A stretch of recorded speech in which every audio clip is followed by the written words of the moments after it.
وصفة النهاردة انا عارفة ان انتوا هتستغربوها شوية، بس زي ما قلت في عنوان الفيديو ما تحكموش عليها غير لما تجربوها. ممكن ناس كتير ما تعرفهاش وممكن ناس عارفاها وبتجربها وبتحبها. هما وصفتين الصراحة، مش وصفة واحدة، والاتنين احلى من بعض. تعالوا مع بعض نشوف ازاي الوصفة دي عملناها وايه هي مكوناتها. بس قبل ما نبدأ في الفيديو ما تنسوش اللايك والشير والاشتراك في القناة وتفعلوا الجرس، وطبعا فولو للبيج وفولو للانستجرام. نبدأ بسم الله. اول حاجة معانا نص كيلو من الكوسة، غسلتها كويس او قشرتها وقطعتها كده بالشكل ده حلقات، ممكن تبشروها زي ما انتوا عايزين. وهضيف عليها كوباية من المية، ولازم المية تكون مغطياها. هنا انا لقيتها عايزة كمان كوباية مية، بصراحة انا ضفت لها كمان كوباية مية، وهحطها على النار تستوي بالشكل ده كده. وهنا خلاص كده الكوسة استوت معايا على نار وسط وبقت معايا بالشكل ده. هبتدي اهرسها كده بالهاند بلندر او بالخلاط، وانا عايزاها تكون مهروسة جامد، يعني مفيش فيها اي قطع من الكوسة، عايزاها كده بيوريه. فهرسها كويس قوي لحد ما بقت معايا بالشكل ده كده. كده خلاص اتهرست معايا وبقت معايا بيوريه بالشكل ده.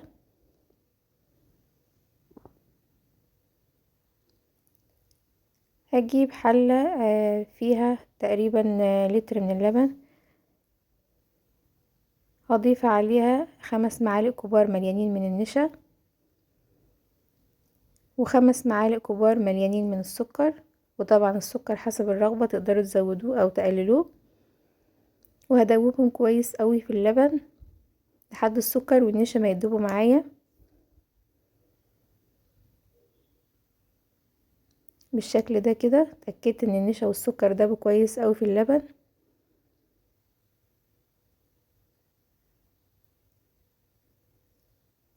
هبتدي اضيف الكوسة اللي احنا هرسناها على اللبن، كل ده على البارد. النشا والسكر والكوسة هحطهم على اللبن واقلبهم كويس قوي على البارد. هدوب الكوسة كده في اللبن كويس قوي لحد ما اتأكد ان هي دابت كويس في اللبن بالشكل ده كده. خلاص كده الكوسة دابت معايا في اللبن مع النشا والسكر. هبتدي ارفعهم على النار. اول ما احطهم على النار هفضل اقلب فيهم، مش هبطل تقليب علشان المهلبية ما تتلسعش معايا في الحلة وتستوي. وكده خلاص تقلت معايا واستوت. شايفين تقلها كده؟ تقلها مظبوط وتمام. خلاص كده خلصت. هبتدي اطفي عليها النار اول ما احس ان هي غليت كده وتقلت. كده خلاص خلصت معايا. هبتدي اغرفها في الاطباق وهي سخنة.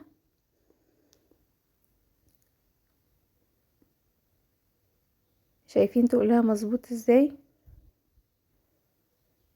طبعا انا عارفة ان كتير هتستغربوا الاكلة دي وازاي مهلبية كوسة، بس بصراحة طعمها حلو جدا ومش هتحسوا فيها بطعم الكوسة. وللاطفال عندهم ما بياكلوش الخضار، على فكرة ولادي حبوها جدا وما يعرفوش ان دي مهلبية كوسة طبعا. وكمان اللي ولادهم مش بيحبوا الالبان او منتجات الالبان برضو هيحبوها لان طعمها حلو جدا، وبياكلوها على ان هي كاستر او اي نوع حلو. جربوها لولادكم وان شاء الله تعجبهم.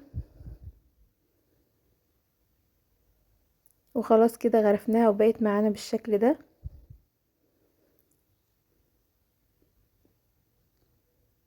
بعد ما خلصنا كده مهلبية الكوسة،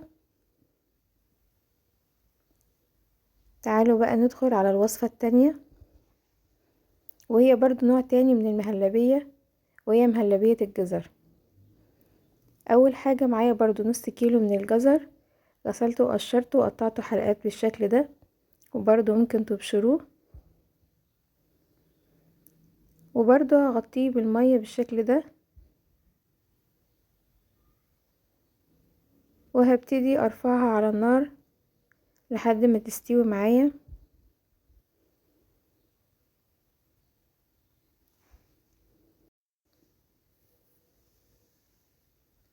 هحطها على النار بالشكل ده واسيبها تستوي على نار وسط، ما تكونش نار عالية عشان برضو ما تلسعش معايا. وكده خلاص الجزر استوى معايا، ولازم يكون فيها شوية سوائل كده عشان لما اجي اضربها السوائل دي تساعد ان هي تتضرب معايا كويس. هبتدي اطفي عليها وبرضو ههرسها بالهاند بلندر او بالخلاط.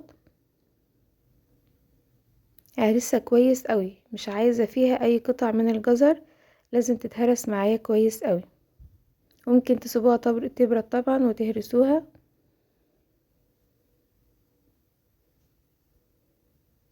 كده خلاص هرستها كويس قوي وتأكدت ان مفيش فيها اي قطع وكلها اتهرست لحد ما بقت معايا بالشكل ده كده.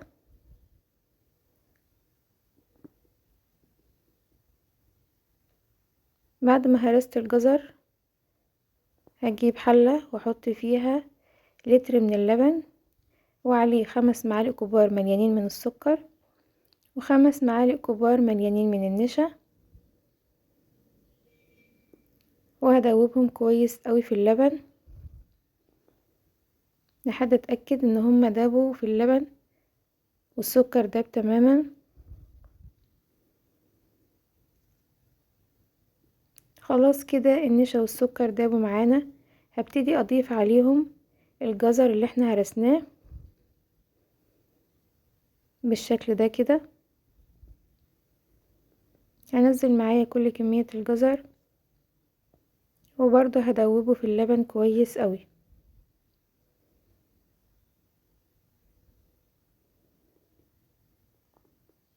لازم ادوب كل الكلام ده في اللبن قبل ما ارفعه على النار. كل ده برضو بدوبه كده على البارد قبل ما احطه على النار. كده خلاص الجزر داب معايا في اللبن كويس قوي مع النشا مع السكر. هرفعهم على النار بالشكل ده كده، وبرضو مش هبطل تقليب، هفضل اقلب فيها كده طول ما هي على النار لحد ما تستوي معايا عشان ما تلسعش معايا في الحلة.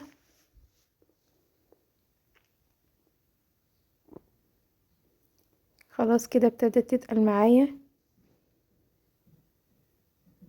وكده خلاص المهلبية استوت معايا وتقلت. شايفين تقولها؟ خلاص غلوة كده وبعدين هطفي عليها، اتأكد ان هي غليت كويس واستوت وتقلت. خلاص كده هطفي عليها النار. خلاص كده هنغرفها مع بعض بعد ما اتأكد ان هي استوت. تقدروا طبعا تغرفوها في كاسات، تغرفوها في اطباق، تغرفوها في بولات، او تغرفوها في اطباق على رسومات اطفال، هيحبوها جدا لان طبعا لونها حلو قوي وكمان طعمها حلو قوي هيعجبهم. شايفين شكلها حلو ازاي؟ وكده خلاص وصفات النهاردة خلصت. وصفات كلها مغذية جدا، فيها كالسيوم من اللبن وفيها الفيتامينات اللي موجودة في الخضار، يعني تعتبر وجبة فيها كل القيمة الغذائية. يا رب وصفات النهاردة تكون عجبتكم. هستنى تطبيقاتكم، هنزلها عندي على البيج، وهستنى كومنتاتكم الجميلة.